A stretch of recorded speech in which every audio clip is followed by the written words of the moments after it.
Howdy folks, hope you're all having a great weekend and welcome back to Warhammer 40,000 Daemonhunters, where we've completed the tutorial at the cost of the life of our commander Agravain, and things must be seriously desperate because I've been appointed to replace him.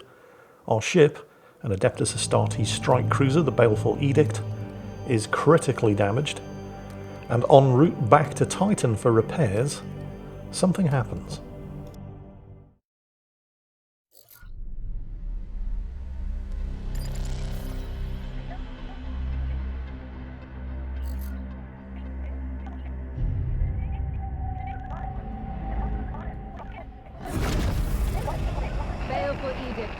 In the name of the God Emperor. Dominus, who is this interloper?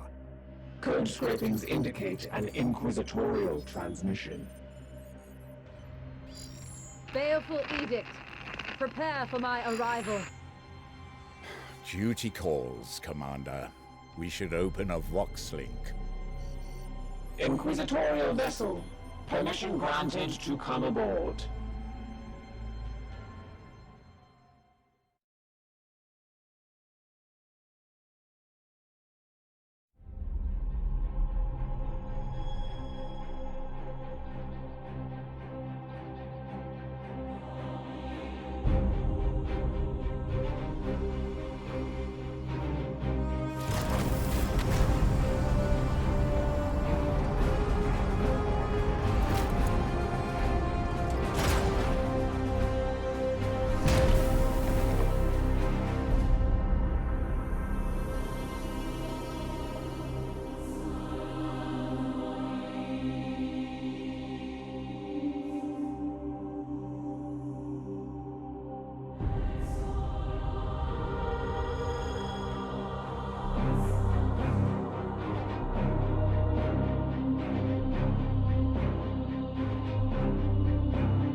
God Emperor, I found you.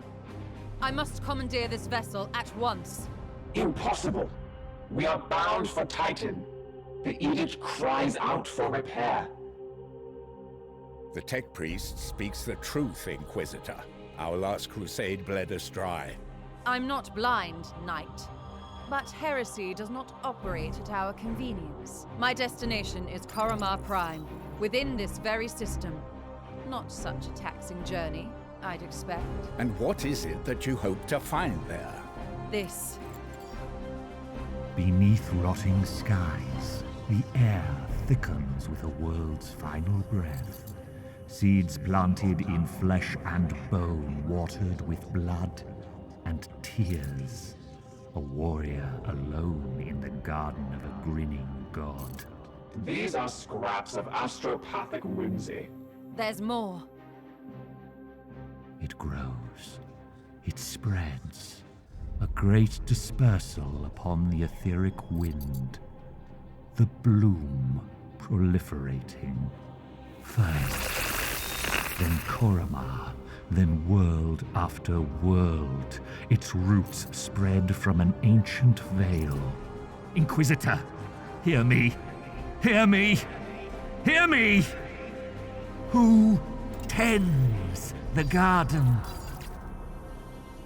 The Astropath sacrificed himself to send that message. Now you understand why we must investigate. Commander, we cannot risk further damage to this vessel. It is the chapter ship, Dominus. The Inquisitor has every right to request our support.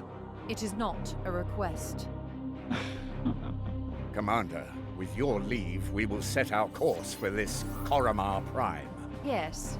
Good. That will do for now.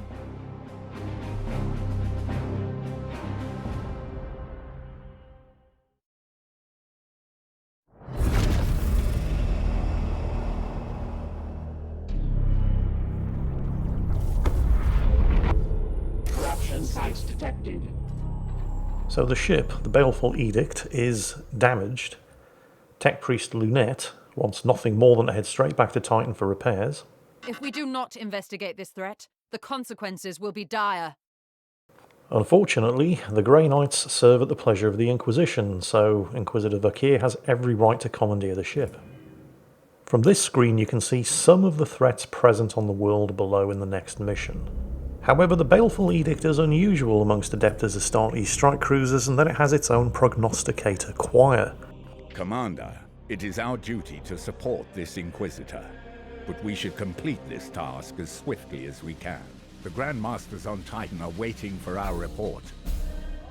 The downside is that it's going to require repair and upgrade before it'll be able to offer more than the limited intelligence that it's currently supplying.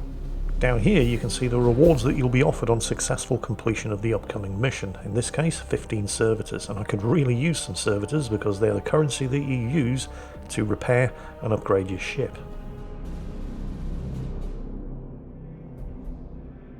Report. Signals from quarantine beacons detected in the upper atmosphere, but the surface itself is silent. Plague, Commander. Send your squad to the surface. Knights of Titan, you are the instrument of the Emperor's will. Make planetfall and discover if the Inquisitor's fears are founded. You should evaluate your Knights' armaments and ensure they are best suited to the battle at hand. So, before you teleport down, you're given the opportunity to select the knights that are going to be sent on the mission and configure their loadout. At the moment, Justicar Iolanthus is equipped with power armor. The Nemesis Force Halberd can inflict a preemptive first strike on an adjacent enemy. I suggest you equip this weapon. Choose which halberd you would like to equip. Your options will be limited until we return to Titan. So I'm definitely equipping the halberd over the power sword, not just because it does more damage, but it also offers the opportunity to get an automatic attack in on adjacent enemies. Your options at this stage are fairly limited, although they'll become much better later on as you progress through the campaign. But one thing that I definitely want to do with Justicar Iolanthus right now is change out his armour, because he's a veteran of the previous mission where he earned enough experience to be promoted, and I spent his promotion points on unlocking Terminator armour for him, which is way, way better than standard Space Marine power armour. Not every class of Marine can equip Terminator armour. The Interceptor and the Purgator cannot, but the Justicar and the Apothecary can, and its main benefit is that, an extra 2 armour. Any damage inflicted on your Marines comes off the armour before it comes off their health pool, and armour like this regenerates at the start of every turn. Once you've set up your squad of 4 Marines to your satisfaction, it's time to enter the teleportarium, beam down to the surface, and get shit done.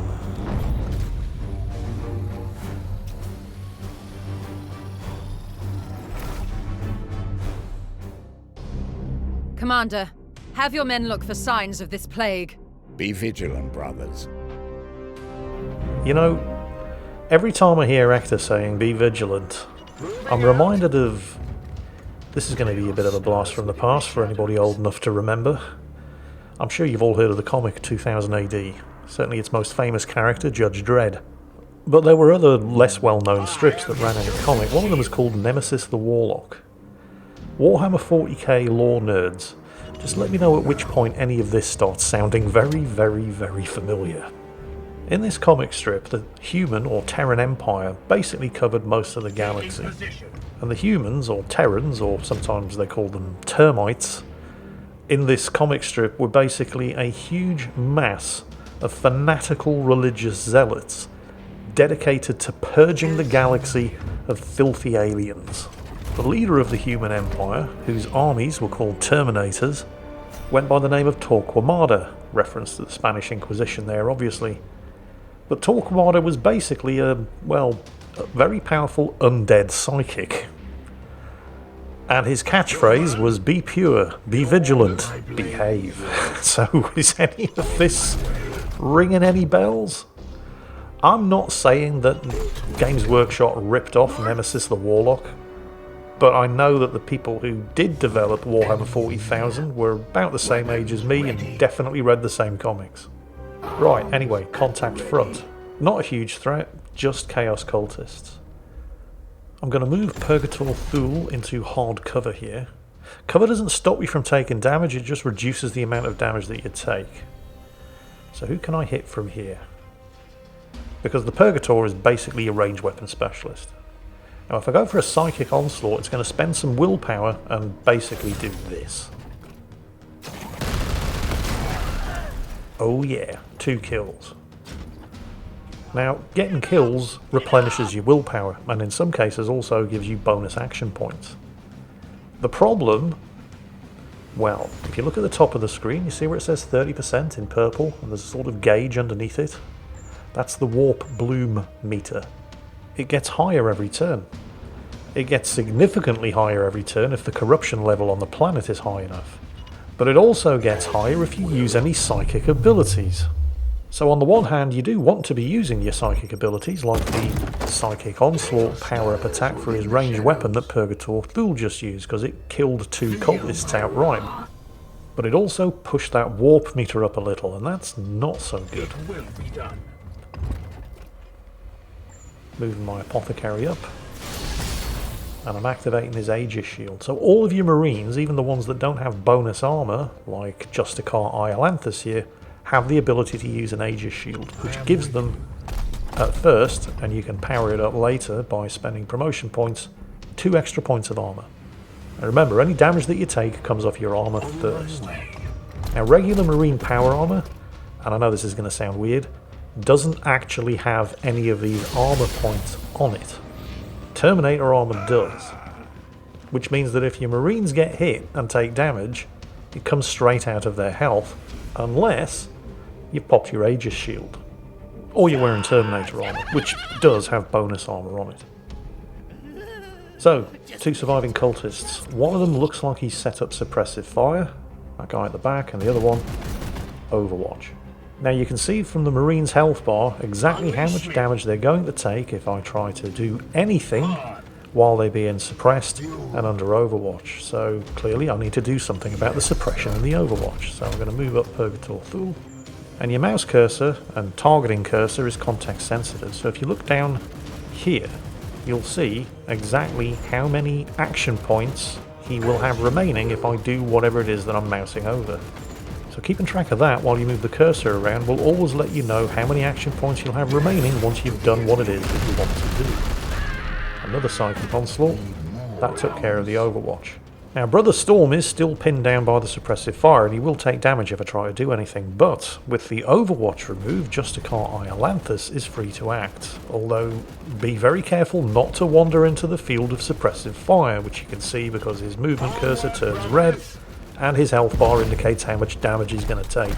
So navigating around the cone of suppressive fire, I can't actually get in there into melee combat without being suppressed, but I can power up his Storm Bolter with a Psychic Bolt, which is going to further increase the warp meter, but the enhanced burst of Storm Bolter fire did kill the cultist, and that means Interceptor Storm is now free to move without being suppressed. Now earlier we did hear some movement over there to the left of the screen, and I do kind of need to be heading in that direction anyway. That tells us that there's a patrol out there. There is very little cover on this bridge, however, so I am going to pop Purgator Thule's Aegis shield and hope that if we do spot something, they're going to shoot at him first, because it'll come off his armor rather than his health pool. Let's move everybody else up. That warp meter is getting dangerously high, 75%, and I think it increases by 15% every turn with this kind of level of corruption, and there's the patrol. Yep, it's now at 90%, it's not that bad. It hasn't actually triggered a warp surge yet, but it will next turn. Patrol spotted, Nurgle Poxwalkers. Wait, that creature. Inquisitor, we have seen the dead walk in this way before. Stand ready. As have I. Poxwalkers are evidence of warp corruption. This is no natural plague. So, good news, none of these Poxwalkers have ranged weapons. They're also not particularly tough. I mean, individually, none of them are a match for a Marine. But let's try to keep them at arm's length. So, Inquisitor Storm, frag grenade out, which almost kills 3 of them and also knocks them back, keeping them at a nice healthy distance. Unfortunately, possibly I didn't really think this one through, it's also out of range of his Storm Bolter, and he doesn't have enough action points remaining to close to melee range, so I'm just going to set Overwatch up on the corner. over to Justicar Iolanthus. On my way. Can jump up onto the wall there. Can I shoot anything from here? Do I have the range? Yep, I can kill one. Good. I will need to examine this corpse and... I will not tolerate this contamination spreading to my servitors. Do not obstruct me, Tech Priest. my brothers. I will follow proper protocols. Alright ladies, calm yourselves. Let's maybe finish the mission and extract first, yeah? Once we're back on board the Baleful Edict, you can compare dick sizes all you like. For now, let's just focus on the job. And we are now going to get a warp surge. Any of them going to run into the Overwatch? Yep, one dead. The other one didn't quite make it, but this one might. No. Okay, he's closed into melee, but didn't have any remaining action points to actually attack. And that one has just reanimated the Poxwalker that we just killed as a lesser Poxwalker. And then we get the Warp Surge. This is a lesser Pox gift. Lesser Poxwalkers rise from nearby corpses immediately. Oh, fantastic.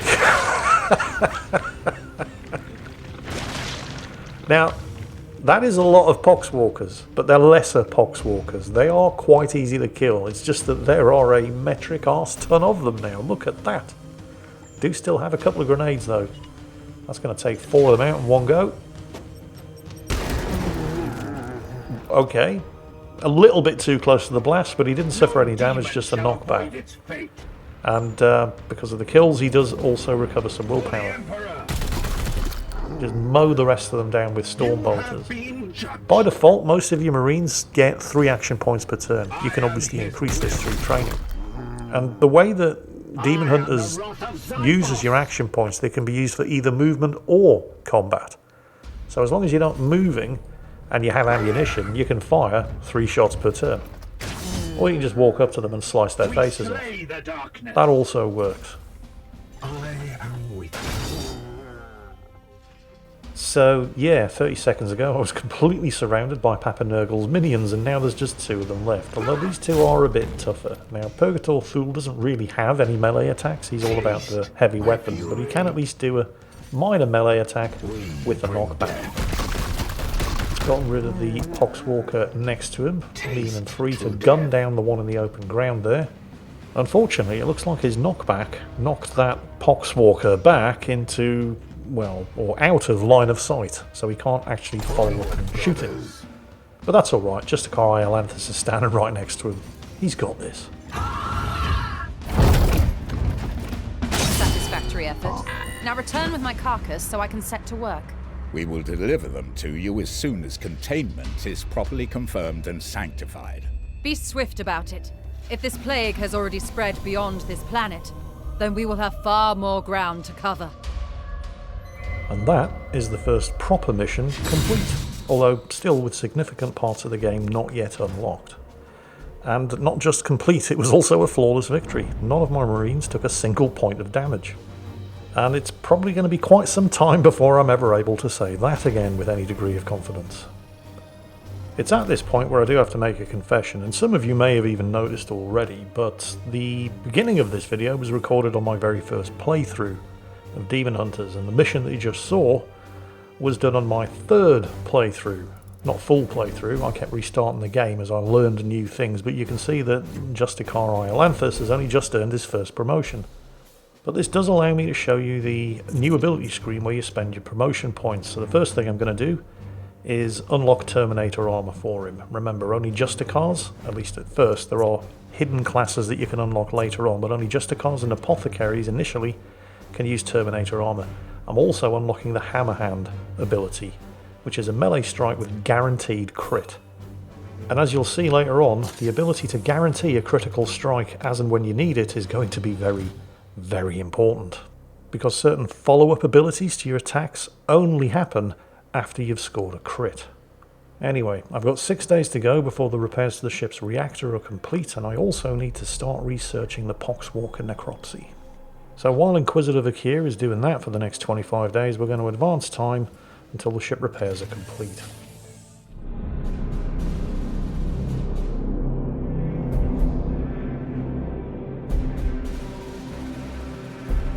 Dominus has restored the star map to its full function. We are receiving a barrage of scanning data and astropathic scrapings from across the sector. This plague appears to have already spread its tendrils far and wide. We are faced with reports of 2 infected systems. We should monitor this infestation carefully and judge where best to direct our forces while the Inquisitor pursues her answers. Failure will cost many souls. Relax, brother. We've got this. What do you mean you're not inspired with confidence? Oh yeah, you've seen me playing XCOM, haven't you? Fair enough.